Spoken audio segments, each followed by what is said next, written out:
अगर आप Indian startup ecosystem को देखें तो आपको एक पैटर्न बड़ा ही रिपीट होता हुआ दिखेगा, और वो पर्टिकुलर पैटर्न ये है कि ये स्टार्टअप सबसे पहले मार्केटिंग के ऊपर जम के पैसे खर्च करते हैं। जब पैसे खर्च कर लेते हैं और कुछ कस्टमर्स मिल जाते हैं तो उन कस्टमर्स को रिटेन करने के लिए डिस्काउंट देते हैं, और वो डिस्काउंट देने के लिए ये लोग इन्वेस्टर्स के पैसे लाते हैं ताकि वो बर्न करके उन डिस्काउंट्स को दे सकें, फिर कुछ रेवेन्यू बनता है और धीरे धीरे ये साइकिल चलता रहता है। वहीं पे एक ऐसा स्टार्टअप भी है इंडियन स्टार्टअप इकोसिस्टम में जो कि काफी ज्यादा आज के टाइम में लाइमलाइट में बिकॉज ऑफ सर्टेन फैक्टर्स।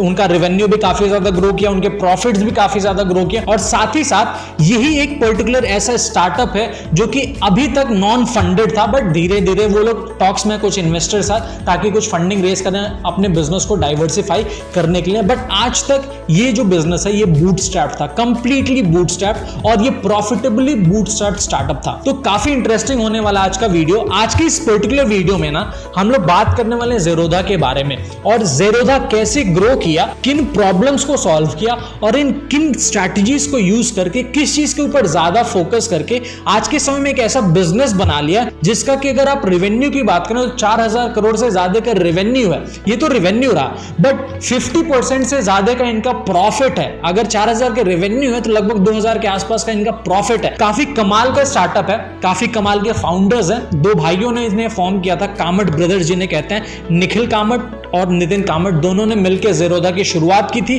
2010 के अंदर। वीडियो काफी इंटरेस्टिंग होने वाला है बिकॉज इस वीडियो में हम लोग जानेंगे कि कैसे एक प्रॉब्लम को आइडेंटिफाई किया जाता है और उस प्रॉब्लम को आइडेंटिफाई करके कैसे एक बिजनेस बना के ग्रो किया जाता है। वीडियो काफी इंटरेस्टिंग होने वाला है। अगर आप वीडियो में यहां तक बने हुए हैं तो मैं आपसे एक छोटा सा रिक्वेस्ट करूंगा कि वीडियो को आप एंड तक देखिए। जब आप वीडियो एंड तक देखोगे तभी आपको वीडियो समझ में आएगा, वरना आधा अधूरा कोई काम किया नहीं जाता, और अगर आप करोगे तो घाटा आप ही का है। तो अगर वीडियो आपको अच्छा लगे वीडियो को लाइक कीजिएगा, अगर अच्छा ना लगे वीडियो को डिसलाइक कीजिएगा। अपने फीडबैक और सजेशन कमेंट सेक्शन में मेंशन कीजिएगा। चैनल पर नए हैं तो चैनल को सब्सक्राइब कर लीजिएगा। इतना ही कहना था मुझे आपसे। करते हैं वीडियो की शुरुआत। देखो कहानी शुरू करते हैं शुरुआत से। बात है लगभग 2010 के आसपास की। उस टाइम पे निखिल कामत ना एक्टिवली ट्रेडिंग कर रहे थे। निखिल कामत 17 साल की उम्र से ट्रेडिंग कर रहे थे। तो एक तो बैकग्राउंड भी था ट्रेडिंग का, और ट्रेडिंग का एक्सपीरियंस होने की वजह से इनको पता था कि मार्केट में क्या क्या प्रॉब्लम चल रहा है। ठीक है, मारवाड़ी होने के साथ साथ इनका बिजनेस माइंड भी था। तो इनके दिमाग में ख्याल आया कि भाई देखो मैं ट्रेडिंग करता हूं, मुझे ये प्रॉब्लम्स फेस होती हैं, और ये प्रॉब्लम जाहिर सी बात है मुझे ही नहीं और भी लोगों को फेस हो रही होंगी, बिकॉज और भी लोग तो ट्रेडिंग कर ही रहे हैं ना इंडियन स्टॉक मार्केट में। तो 2010 के अंदर इनको कुछ प्रॉब्लम्स दिखी, और जब इन्होंने प्रॉब्लम का सॉल्यूशन सर्च आउट किया तो प्रॉब्लम का सॉल्यूशन एक तो मिल नहीं रहा था, और अगर मिल भी रहा था तो वो at a cost of premium मिल रहा था, मतलब हायर प्राइसिंग पे। जो भी अगर प्रीमियम सर्विसेज आप जाओ तो उनमें वो प्रॉब्लम सॉल्व हो रही थी, और बड़े बड़े जो ब्रोकर्स थे वही इन चीजों को सॉल्व कर रहे थे। तो जो मेजॉरिटी ऑफ द पॉपुलेशन थी ना, उनके पास एक अच्छी सर्विस नहीं थी, एक अच्छी प्राइसिंग पे एक प्रोडक्ट अवेलेबल नहीं था, और एजुकेशन का भी थोड़ा लैक था उस टाइम पे। स्टॉक मार्केट वगैरह का नॉलेज उस टाइम पे बहुत ज्यादा रेलेवेंट नहीं था। अगर आप भी 10 साल 20 साल पहले जाओ तो आपको भी दिखेगा स्टॉक मार्केट में लोग पैसे इन्वेस्ट करने से डरते थे, और आज का समय है कि लोग एक बटन दबाते हैं, शेयर आपके डीमैट अकाउंट में आ जाता है, एक बटन दबाते हो आपका शेयर बिक जाता है। अगर ये ईज लाने में अगर एक कंपनी का हाथ है ना, तो वो मेरे हिसाब से ज़ेरोधा का ही है, बिकॉज आई बिलीव कि ज़ेरोधा ने स्टॉक मार्केट में एक ऐसा बिजनेस क्रिएट किया, एक ऐसी कंपनी क्रिएट की है जो कि ना ही बस स्टॉक मार्केट बट लोगों को अवेयर करने में भी स्टॉक मार्केट के बारे में एक बहुत ही अहम रोल प्ले किया है ज़ेरोधा ने, बिकॉज इनके अलग अलग इनिशिएटिव्स हैं। बात करेंगे हम लोग उन चीजों के ऊपर भी, बट एक चीज हम लोग जान लेते हैं। जब ज़ेरोधा शुरू हुआ था 2010 के अंदर, तो उस टाइम पे मोटा मोटी ना 5-6 ऐसे स्टॉक ब्रोकर्स थे जो कि बहुत ही बड़े थे, और भी थे छोटे मोटे, बट 5 ऐसे स्टॉक ब्रोकर्स थे जो कि मार्केट में बहुत ज्यादा रेलेवेंट थे। उस टाइम पे ICICI सिक्योरिटीज था, HDFC सिक्योरिटीज था, शेर खान का अगर आप 5 साल पहले जाओ तो नाम बहुत ज्यादा था स्टॉक मार्केट की दुनिया में, इन्वेस्टमेंट्स वगैरह, शेर खान भी था। IIFL सिक्योरिटीज ये भी मार्केट में एक लीडिंग पोजीशन पे था, और 5वां था रेलिगेयर। ये 5 स्टॉक ब्रोकर्स अवेलेबल थे उस टाइम पे मार्केट में। बट प्रॉब्लम क्या था ना कि ये जो स्टॉक ब्रोकर्स थे एक तो फुल फ्लेज ब्रोकिंग सर्विस देते थे। फुल फ्लेज सर्विस ऐसी होती है ना कि जिन चीजों की आपकी जरूरत नहीं है उसका भी आपको पैसा देना पड़ता था। तो इस वजह से लोग काफी ज्यादा नाखुश रहते थे स्टॉक मार्केट में एंटर करने से। दूसरा जो प्रॉब्लम था वो ये था कि एक फेयर और ट्रांसपेरेंट प्राइसिंग नहीं थी। अगर आप स्टॉक मार्केट में जा रहे हो, अगर आपको एक स्टॉक खरीदना है तो स्टॉक खरीदना तो दूर की बात है, अगर आपको पता भी नहीं चलेगा ना कब आपके अकाउंट से कितना पैसा कट गया, तो एक अनफेयर प्राइसिंग होने की वजह से ना लोगों को ट्रस्ट नहीं था। कि अगर हम स्टॉक मार्केट में जाएंगे तो क्या पता मेरे पैसे डूब ना जाएं, क्या पता मुझे ये ना हो जाए, वो ना हो जाए। 50 तरह की लोगों के दिमाग में ख्याल चलते रहते थे। और तीसरा था लैक ऑफ एजुकेशन। देखो, जब तक आप एज अ यूजर जब तक आप एजुकेटेड नहीं रहोगे ना, तब तक आप एक फेयर डिसीजन नहीं बना सकते हो। इन 3 प्रॉब्लम्स को ज़ेरोधा ने देखा और ज़ेरोधा के जो फाउंडर हैं निखिल कामत, उनको ये प्रॉब्लम्स दिखी बिकॉज वो एक्टिवली स्टॉक मार्केट में इन्वॉल्व थे। तो उन्होंने सोचा क्यों ना हम लोग इस प्रॉब्लम को सॉल्व करते हैं और देखते हैं कि कुछ अच्छा हो जाएगा, बिकॉज ये एक जेन्युइन प्रॉब्लम थी और मासेस को ये प्रॉब्लम केटर कर रहा था। तो जब एक प्रॉब्लम मासेस को केटर करता है और आप उसके ऊपर एक सोल्यूशन बिल्ड करते हो, उसके ऊपर एक बिजनेस बिल्ड करते हो, तो जाहिर सी बात है चांसेस ज्यादा होते हैं कि आपका बिजनेस वो हिट हो जाएगा। उस टाइम पे यूएस में निखिल कामत ने देखा कि उस टाइम पे एक स्टॉक ब्रोकर फर्म चला करता था, उसका नाम मुझे एक्चुअली याद नहीं है, बट उसको देखा उन्होंने और वो एक डिस्काउंट ब्रोकिंग फर्म थे। डिस्काउंट ब्रोकिंग फर्म एक सब्सिडाइज प्राइसिंग पे आपको स्टॉक ब्रोकिंग की सर्विसेज ऑफर करती है। तो इस कॉन्सेप्ट को नितिन कामत ने इंडिया में लाने का सोचा। तो नितिन कामत ने इसे इंडिया में लाने का शुरू किया और सोचा कि ज़ेरोधा हम लोग शुरू करते हैं। तो ज़ेरोधा की शुरुआत हुई थी इन प्रॉब्लम्स को केटर करके। शुरुआत हो गई, काफी अच्छी चीजें जा रही थी। इन दोनों भाइयों को पता था कि हमें टेक्नोलॉजी की मदद से इन प्रॉब्लम्स को सॉल्व करना है, बिकॉज जब तक आप बिजनेस में टेक्नोलॉजी नहीं लाओगे तब तक आप एक प्रॉब्लम को एट अ मास स्केल आप सॉल्व नहीं कर सकते। तो इन्हें पता था, इन्होंने एंट्री की, एक प्लेटफॉर्म बनाया जहां पे लोग आसानी से शेयर को बेच और खरीद सकते थे। एक यूजर फ्रेंडली प्लेटफॉर्म बनाया 2010 के अंदर।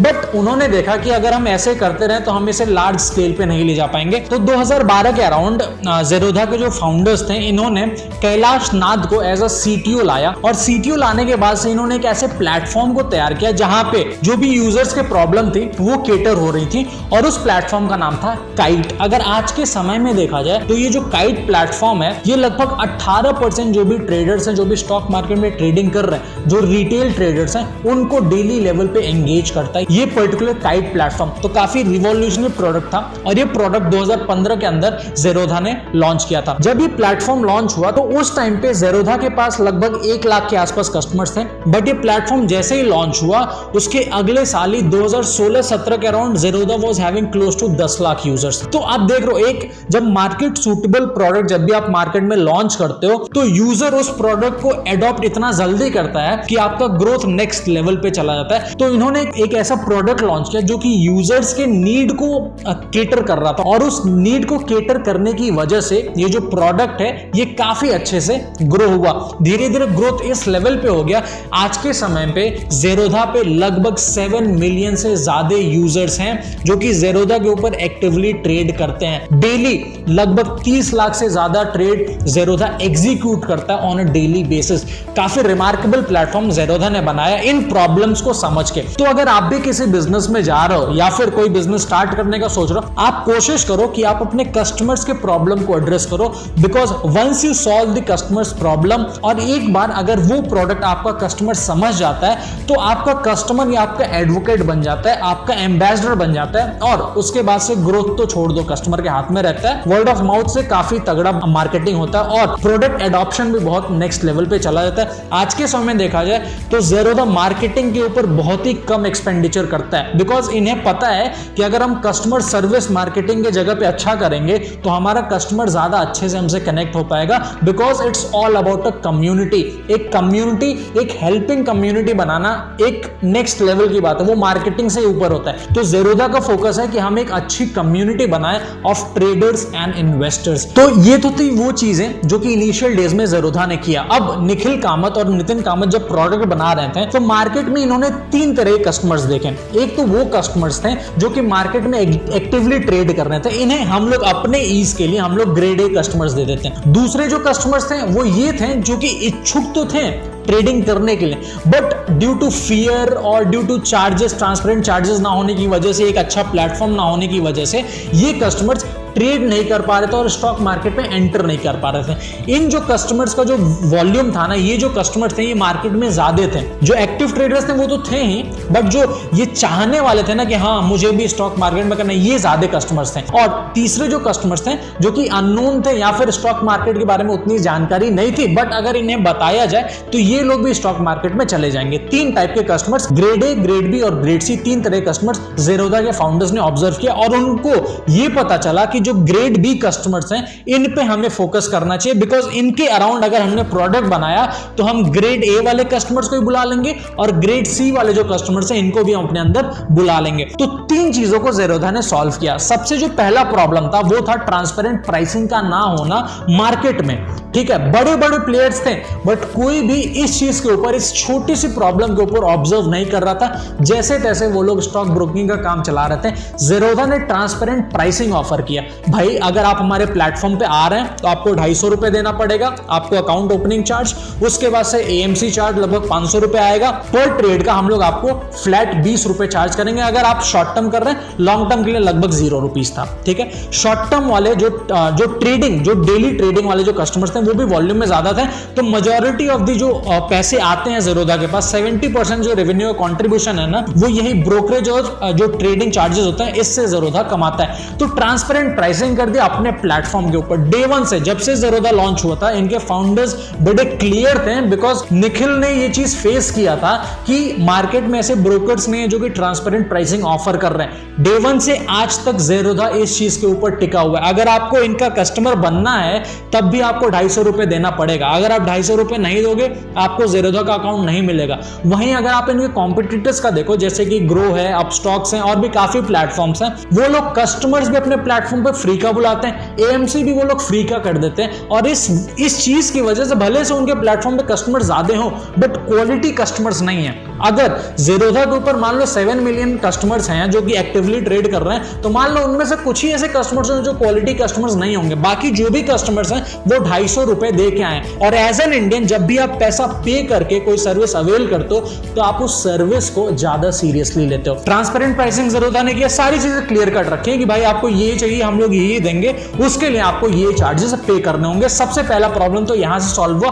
और जो ग्रेड बी वाले कस्टमर्स थे, जो कि ईगर कस्टमर्स थे, उनको पता चला कि भाई चलो मुझे इतना ही बस देना, मुझे और कोई झंझट नहीं है, मैं अपने ट्रेड्स पे, मैं अपने इन्वेस्टमेंट्स पे फोकस कर सकता हूं। प्रॉब्लम ये सॉल्व हो गई। दूसरा प्रॉब्लम था जो ग्रेड बी कस्टमर्स फेस कर रहे थे, वो ये था कि एक अच्छे प्लेटफॉर्म का होना जहां पे यूजर फ्रेंडली तरीके से ट्रेड्स को एग्जीक्यूट कर सके, शेयर्स को बाई कर सके, शेयर्स को सेल कर सके, सारी चीजें एक जगह पे हो और एक यूजर फ्रेंडली इंटरफेस चाहिए था उस समय। बिकॉज उस टाइम पे ICICI वगैरह भी अपने एप्स वगैरह देते थे, शेयर खान के भी एप्स थे, बट उनमें प्रॉब्लम क्या थी, बड़े ही मतलब उतना यूजर फ्रेंडली इंटरफेस नहीं था उनका। और एज अ न्यूबी या फिर एज अ यंग कस्टमर अगर आप उन प्लेटफॉर्म से जाएं तो आपको समझने में ही महीना चला जाएगा। ठीक है, तो Zerodha ने इस चीज के ऊपर फोकस किया। टेक्नोलॉजी की मदद से इन्होंने एक ऐसा इंटरफेस बनाया जहां पे अगर आप एक नए यूजर भी हैं तो आप मुश्किल से 1 दिन स्पेंड करो, आपको सारी चीजें A to Z पता चल जाएंगी कि कैसे आपको फंड्स ऐड करने हैं, कैसे आपके पैसे कटेंगे, कहां से क्या प्रॉब्लम है, सारी चीजें Zerodha ने अपने प्लेटफॉर्म के ऊपर दिया। आप वॉच लिस्ट बना सकते हो कि आपको किन किन शेयर्स को देखना है, किन किन शेयर्स का मूवमेंट ट्रैक करना है, सारी चीजें। और bye tap of a button you can buy a share and you can sell a share. तो काफी सारी चीजें सिंप्लीफाई कर दिया Zerodha ने। तो ग्रेड बी कस्टमर्स काफी खुश हुए, और जब ग्रेड बी कस्टमर्स खुश हुए तो इन्होंने ग्रेड ए कस्टमर्स को भी पुल किया Zerodha की तरफ, और जो सी वाले कस्टमर्स थे इनको भी Zerodha की तरफ अट्रैक्शन थोड़ा मिला। हाँ भाई ये चीजें ऑफर करे, क्यों ना मैं भी ट्राई करूं। तो टेक्नोलॉजी के थ्रू, काइट के थ्रू इन्होंने ये चीजें सॉल्व कर दी। तीसरा जो प्रॉब्लम था वो ये था एजुकेशन का प्रॉब्लम और एक कम्युनिटी का प्रॉब्लम, ताकि अगर आप एक ट्रेडर हो तो अगर आपको कोई भी प्रॉब्लम आ रही है तो आपके पास एक कम्युनिटी हो जहां पे आप जाओ तो आपको हेल्प मिल सके। हाँ भाई अगर ये ट्रेड एग्जीक्यूट नहीं हुआ तो मुझे क्या करना चाहिए, ये प्रॉब्लम आई तो मुझे क्या करना चाहिए। तो उस चीज के लिए Zerodha ने एक कम्युनिटी बनाया, ट्रेडिंग Q&A नाम से एक ट्रेडर्स का कम्युनिटी बनाया जहां पे ट्रेडर्स अपने सवाल जवाब कर सकते हैं। ये प्लेटफॉर्म काफी रिमार्केबल साबित हुआ और एक हिट प्रोडक्ट भी था Zerodha का। 2014 के अंदर देखो, जब भी आप एक प्रोडक्ट बनाते हो ना तो आपके इंटेंशंस ना डे 1 से क्लियर हो जाते हैं कि आप मार्केट में सस्टेन करोगे या फिर सस्टेन नहीं करोगे। Zerodha की वो प्रॉब्लम दिखा था, तो 2014 के अंदर ही Zerodha ने वार्सिटी नाम से एक एजुकेशनल प्लेटफॉर्म निकाला जहां पे Zerodha शेयर मार्केट के बारे में, इन्वेस्टमेंट के बारे में, कौन सा शेयर आपको परचेज करना चाहिए, कौन सा शेयर नहीं परचेज करना चाहिए, इन चीजों के बारे में वार्सिटी के थ्रू लोगों को एजुकेट करता रहा। और जब एजुकेशन किसी प्रोडक्ट में आ जाता है ना तो ऑटोमेटिकली जो कम्युनिटी आपका बनता है, जो यूजर बेस बनता है, वो एक बड़ा ही स्ट्रॉन्ग यूजर बेस बनता है। तो इन 3 चीजों की वजह से और इन 3 चीजों को कंसिस्टेंटली करते रहने की वजह से ज़ेरोधा आज के समय पे इंडिया का नंबर 1 डिस्काउंट ब्रोकर फर्म है। तो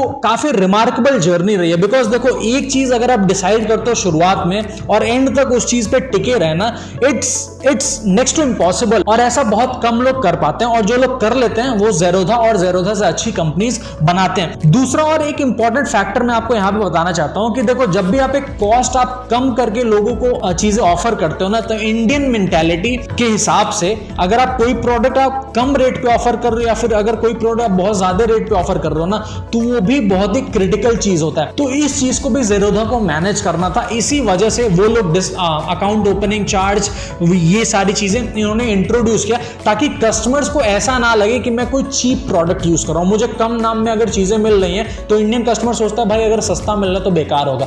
बट इस चीज को भी टैकल करने के लिए ज़ेरोधा ने काफी स्टेप्स लिए, बिकॉज हर तरफ से ज़ेरोधा को कस्टमर्स को पकड़ के रखना था। और एक चीज जहां पे और कंपनीज सेल्स के ऊपर फोकस कर रही थी कि इस साल हमें इतना सेल करना है, इस साल हमें इतना सेल्स बढ़ाना है, इतने कस्टमर्स को एक्वायर करना है, वहीं पे ज़ेरोधा अपने सपोर्ट के ऊपर फोकस कर रहा था। बिकॉज ज़ेरोधा के फाउंडर्स का ये मानना है कि अगर हम बहुत सारे कस्टमर्स को लेते आएंगे अपने प्लेटफॉर्म पे, और जो हमारे एग्जिस्टिंग कस्टमर्स हैं अगर हम उनको better service, better support offer नहीं करेंगे, तो अल्टीमेटली हमारा बिजनेस बर्बाद हो जाएगा, हमारे बिजनेस में एक नेगेटिव इंपैक्ट पड़ेगा। तो ज़ेरोधा ने नए कस्टमर्स के ऊपर उतना ज्यादा फोकस ना करके, मार्केटिंग के ऊपर उतना ज्यादा फोकस ना करके, जो एग्जिस्टिंग यूजर्स थे उनके ऊपर ही फोकस किया। और इस वजह से भी आज के समय में अगर आप ज़ेरोधा की यूजर हो तो 90% मैं श्योर हूं कि आप ज़ेरोधा से सेटिस्फाइड होगे। तो इन कुछ स्ट्रैटेजीज की वजह से, इन कुछ इंटेंशंस की वजह से ज़ेरोधा आज के समय में वो है जो ज़ेरोधा को होना चाहिए। अगर हम ज़ेरोधा के रेवेन्यू की बात करें ना, तो बेसिकली इनका 3 जगह से रेवेन्यू आता है। 70% जो रेवेन्यू है वो ब्रोकरेज चार्ज और ट्रेडिंग फीस वगैरह से आता है। ठीक है, मान लो अगर ज़ेरोधा 100 रुपए अगर रेवेन्यू बना रहा है तो उसमें 70 रुपए ब्रोकरेज वगैरह से आ जाता है। बाकी का जो 15% है वो इनके ट्रेजरी वाले सेगमेंट से आता है। इनका ट्रेजरी का भी एक अलग बिजनेस है, तो 15% इनका ट्रेजरी वाला बिजनेस कंट्रीब्यूट करता है। और सबसे इंटरेस्टिंग चीज ये है, 15% जो इनका रेवेन्यू शेयर है ना, वो account opening fees, AMC charges और भी जो छोटे मोटे चार्जेस होते हैं उनसे आता है। जहां पे और कंपनीज ये चीजें फ्री का दे रही हैं, वहीं पे ज़ेरोधा ये चीजें देने के लिए चार्ज कर रहा है, और चार्ज ऐसे कर रहा है कि इस पर्टिकुलर रेवेन्यू का 15% कंट्रीब्यूशन है ओवरऑल रेवेन्यू में। अगर हम 2020 में ज़ेरोधा का रेवेन्यू देखें तो लगभग इनका 2020 में जो रेवेन्यू था 1100 करोड़ के आसपास इनका रेवेन्यू था, ओवरऑल रेवेन्यू। ठीक है, और उसमें से प्रॉफिट जो इनका था वो था लगभग 430 करोड़ के आसपास इनका प्रॉफिट था। और 2020 में ज़ेरोधा ने एक रिकॉर्ड भी हासिल किया था, वो ये रिकॉर्ड था कि 7 मिलियन ट्रेड्स सिंगल डे में ज़ेरोधा ने 2020 में एग्जीक्यूट किए थे। 7 मिलियन ट्रेड्स का मतलब है लगभग 70 लाख से ज्यादा ट्रेड्स। हिस्ट्री में ऐसा नहीं हुआ था इंडिया के अंदर, तो ज़ेरोधा ऐसा करने वाली पहली कंपनी थी। उतना वॉल्यूम हैंडल कर सकता था ज़ेरोधा। 2021 में इनका रेवेन्यू जंप हुआ, 2729 करोड़ के आसपास इनका रेवेन्यू गया, उसमें से 1122 करोड़ का इनका फ्रेश प्रॉफिट था, मुनाफा था। 2022 के अंदर इनका जो रेवेन्यू शूट हुआ वो 4964 करोड़ का इनका रेवेन्यू गया, और उसमें से इनका लगभग 2094 करोड़ का प्रॉफिट था, लगभग 50% आप पकड़ सकते हो। तो अगर इतने कॉम्पिटिटिव मार्केट में ज़ेरोधा ये चीजें कर रहा है, तो कहीं ना कहीं अगर हम लोग भी अपने प्रोडक्ट डेवलपमेंट के ऊपर फोकस करें, अपनी सर्विसेज के ऊपर फोकस करें, अपने सपोर्ट के ऊपर फोकस करें, तो मार्केटिंग के अलावा भी हम लोग मार्केट में एक सस्टेनेबल पोजीशन पा सकते हैं। बिकॉज आज के समय में इंडियन स्टार्टअप्स में या फिर इंडियन बिजनेस में ये मेंटालिटी डाल दी गई है कि अगर आप मार्केटिंग नहीं करोगे तो आप ग्रो नहीं करोगे, but I believe that is not the case. आपको पहले अपना प्रोडक्ट परफेक्ट करना चाहिए, बिकॉज जब तक आप प्रोडक्ट अपना परफेक्ट नहीं करोगे, आप कितना हो मार्केटिंग कर लो, कितना हो कस्टमर रिटेंशन के ऊपर खर्चा कर लो, you will not be able to grow in this market. तो ये कुछ चीजें थी जो कि हमें ज़ेरोधा से सीखना चाहिए। लास्ट में मैं कुछ इंटरेस्टिंग फैक्ट्स बताता हूं आपको ज़ेरोधा के बारे में। देखो, ज़ेरोधा एक बूटस्ट्रैप कंपनी, आप सब लोग जानते हो। उस टाइम पे आईसीआईसीआई सिक्योरिटीज जो है ना मार्केट लीडर हुआ करता था, बट ज़ेरोधा दो यंग एज के लड़कों ने शुरू किया, और आज के समय में ज़ेरोधा इंडिया का टॉप ब्रोकर है। मतलब आईसीआईसीआई सिक्योरिटीज जैसी बड़ी कंपनी से भी ज्यादा बड़ा बन गया। तो ये एक इंटरेस्टिंग फैक्ट है। दूसरा है कि ज़ेरोधा के पास लगभग 7 मिलियन से ज्यादा एक्टिव यूजर्स हैं, जो कि अपने आप में एक बहुत ही रिमार्केबल चीज है। 70 लाख से ज्यादा लोग ज़ेरोधा के ऊपर अपने ट्रेडिंग्स और इन्वेस्टमेंट्स करते हैं। 30 लाख से ज्यादा ट्रेड्स पर डे ज़ेरोधा के ऊपर होते हैं। मतलब जो भी ट्रेड्स, शेयर का खरीद और बिक्री होता है ना, 30 लाख से ज्यादा शेयर्स ज़ेरोधा के ऊपर बेचे जाते हैं और खरीदे जाते हैं डेली लेवल पे। और लगभग ज़ेरोधा हर रोज 50 से 60 हजार कस्टमर्स अपने प्लेटफॉर्म के ऊपर ऑनबोर्ड करता रहता है। तो ये जो फिगर्स है ना, ये इस पर्टिकुलर इंडस्ट्री में काफी एक रिमार्केबल फिगर्स होते हैं। और अगर आपके पास ये फिगर्स हैं तो जाहिर सी बात है आप एक ग्रोथ की तरफ जाओगे। बट ज़ेरोधा अभी तक तो ग्रो कर रहा है, but according to me Zerodha has reached a plateau level. इनके जो फाउंडर्स हैं उन्होंने भी ये चीजें बताई कि हम लोग एक प्लेट्यू पे रीच कर चुके हैं और अब हमारे लिए एक और भी बड़ा चैलेंज है, जो कि ये है कि जो यंगस्टर्स हैं उन्हें एजुकेट करना इन्वेस्टमेंट्स के टुवर्ड्स। तो ये लोग काफी इनिशिएटिव्स ले रहे हैं, ये लोग अपना बिजनेस डाइवर्सिफिकेशन कर रहे हैं, अपनी एएमसी खोल रहे हैं जहां पे ये लोग म्यूचुअल फंड्स वगैरह भी बेच सकेंगे। ऑलरेडी इनका एक प्लेटफॉर्म था कॉइन करके, वहां से ये लोग म्यूचुअल फंड्स वगैरह बेचते थे, but they are now going to have their own AMC. तो बिजनेस डाइवर्सिफिकेशन चल रहा है। देखते हैं आगे ज़ेरोधा अपने ग्रोथ को सस्टेन कर पाता है, अपने प्रॉफिट्स को सस्टेन कर पाता है कि नहीं। So this was all from my side. उम्मीद करता हूं कि आपको ये वीडियो इंफॉर्मेटिव और एजुकेटिव लगा होगा। अगर आपको लगा कि मैंने कोई पॉइंट छोड़ दिया तो आप उसे कमेंट सेक्शन में मेंशन कीजिए, ताकि और भी जो व्यूअर्स हैं वो इस चीज को देख सकें और अपना नॉलेज बढ़ा सकें। अगर आपको ये वीडियो अच्छा लगा और लगता है कि और लोग को देखना चाहिए, वीडियो को शेयर कीजिए अपने फ्रेंड्स और फैमिली के साथ। वीडियो अच्छा नहीं लगा डिसलाइक कीजिए, सजेशंस को कमेंट सेक्शन में डालिए। चैनल पर नए हैं चैनल को सब्सक्राइब कीजिए, बेल नोटिफिकेशन आइकन को टैप कीजिए। मिलते हैं किसी और नए इंफॉर्मेशनल, एजुकेटिव और धमाकेदार वीडियो के साथ। Till then take care, bye bye.